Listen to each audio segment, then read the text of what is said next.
This is value traps. This is a concept in Zen and the Art of Motorcycle Maintenance, obviously. That's what this channel's about, more or less. So I started reading Lila, An Inquiry into Morals. And this is going to be fun because, as I tried to express in my last video, we need to get our morals straight to deal with technology. And I think Pirsig's philosophy is a fantastic tool for working on this problem.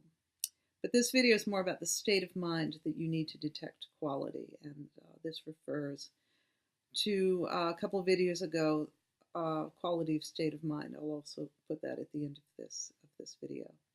How this translates is that in this state of mind, you are most likely to find the right answer you are looking for.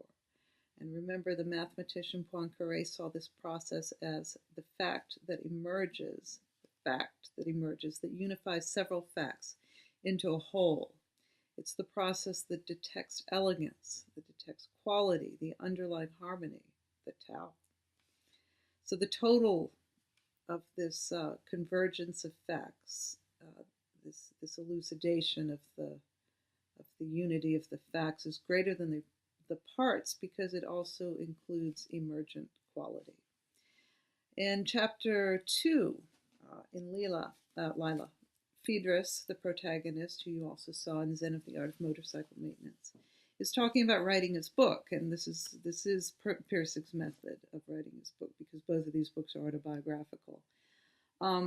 So Phaedrus puts all his ideas down on slips of paper, not to remember, but so he can forget, so he can empty his brain. He doesn't want preconceived notions or a set of values to influence the next set of ideas for his book. So he has to go in there fresh. He takes the ideas, puts them on the paper so that they are there for posterity, for the actual writing of the book, clears his mind, and moves on to the next task. There's an old analogy to a cup of tea. If you want to drink new tea, you have to get rid of the old tea that's in your cup. Otherwise, your cup just overflows and you get a wet mess. Your head is like that cup. It has a limited capacity, and if you want to learn something about the world, you should keep your head empty in order to learn it. It's very easy to spend your whole life swishing old tea around in your cup, thinking it's great stuff because you've never really tried anything new, because you could never get it in, because the old stuff prevented its entry, because you were so sure the old stuff was so good because you never really tried anything new. And so this reminds me of an important section in Zen and the Art of Motorcycle Maintenance. It's a Chautauqua on gumption traps. Gumption, of course, meaning motivation to do something, things that trip you up, things that stop you from proceeding in whatever you're doing. And of course, in this book, maintaining your motorcycle is always the analogy. So I'm going to read some parts from that Chautauqua on the gumption trap, the value trap, which is a subset of the gumption traps. Of the value traps, the most widespread and pernicious is value rigidity.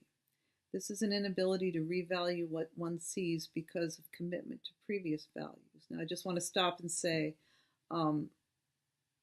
this is a problem we are certainly having when we're in this politically divided situation we're in, where we just cannot see the other side because we are stuck in our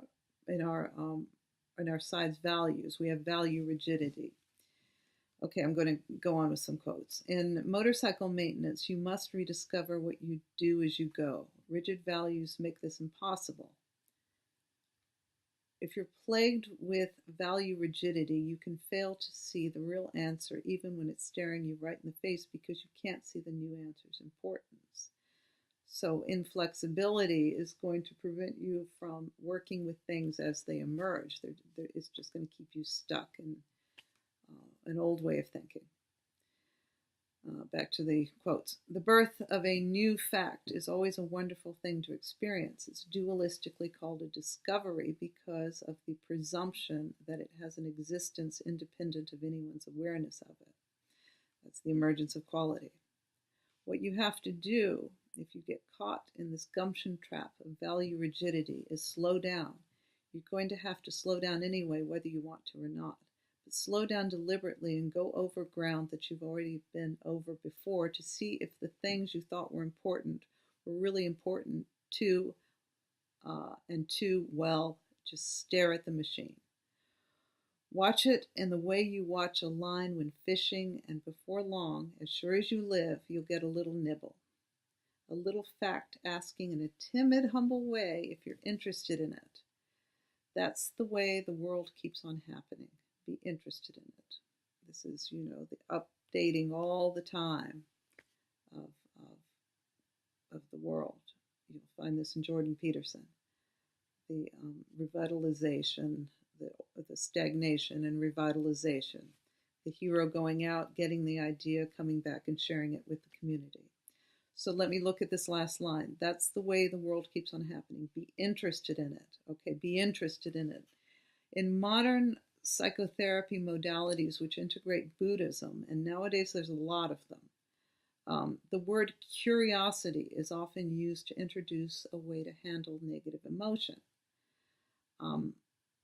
To be curious means you can achieve a state of mind that can survey your psychic territory in an impartial way.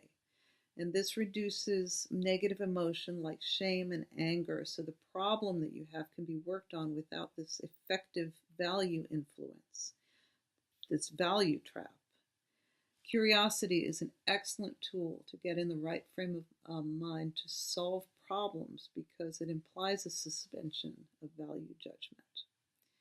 So in this video, I've touched on the domains of psyche, psychic health, affect regulation, the domain of noetic in terms of how to induce meditative consciousness, and the domain of mind as these gumption traps are also a form of creative blocks, intellectual blocks, writing blocks, etc. So, ongoing project. I hope that made sense, and I'll see you next time.